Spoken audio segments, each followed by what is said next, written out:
Hello, everyone, and welcome to gnippets.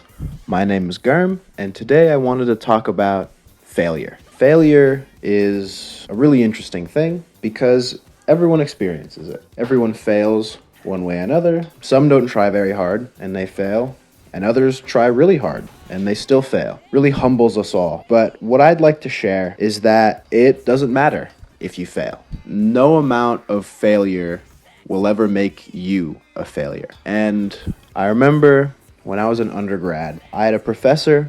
He was my anatomy professor. He was maybe in his mid to late 50s, and it was always so interesting for him to listen or talk about his life because it seemed like he had lived so many lifetimes. He would tell stories about how he used to be an EMT, or he used to be a fireman medic, or he used to be a ski medic, and now he's a professor at a university, and you can't help but think, how do you have all the time? How have you lived so much in so little? Especially for myself, I'm 22 years old and I feel like I've done nothing. And I've had fun conversations with him. One issue he'd always run into, or I'd notice with people in my class, is that they take their studies very, very seriously. And probably for good reason. They're paying a lot of money. They don't want to waste their time. Because again, we spent the last 2 decades doing nothing. How could we do anything? We're learning. We're trying to figure out. Our brains are forming.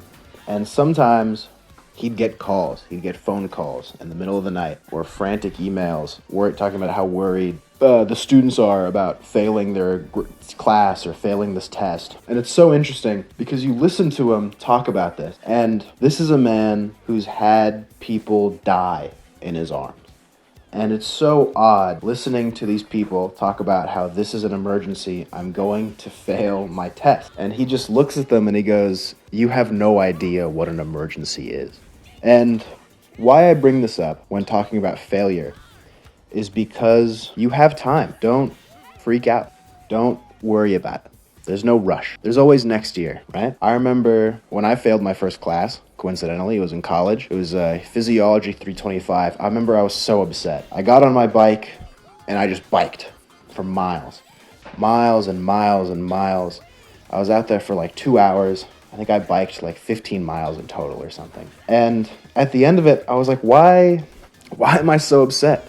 I can just take the class again next year. It's okay. It's fine. There's no reason that I can't take the class next year. There's no reason I can't do it again. And it was such an epiphany for me. It was such a moment of clarity that I've really sort of mellowed out as it pertains to other aspects in my life. There are often times where I'll be driving my car. If I'm visiting my family or something, I'll be driving the car around, and sometimes I'll miss my freeway exit, or sometimes I'll miss a turn in a street, and it's fine. I'll just take the next one. It's not a big deal. There's no reason to panic at all.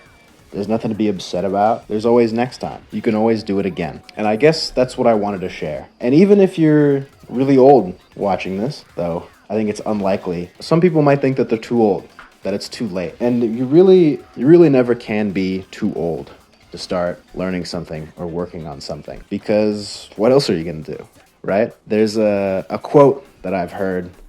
I got it from, I think it's Robert Powers's novel, The Overstory. It's a book I really like. It's about trees. And the quote goes something like this: the best time to plant a tree is 20 years ago, but the second best time to do it is today. And it's sort of this mentality in tandem. There's another quote that I've just kind of heard where some people are afraid to take on really long projects, arduous projects that are going to take 5 years, And 5 years is going to go by anyway. Why not spend it doing this project that you want to accomplish? And again, you'll fall, you'll trip, you'll fail at times. And all you need to remember is that you can get up, dust yourself off, and do it again. So if there's anyone out there listening, maybe they're down in the dumps, just know that you are in control of your life. You decide what you do, how you do, and where you do it. Never forget that.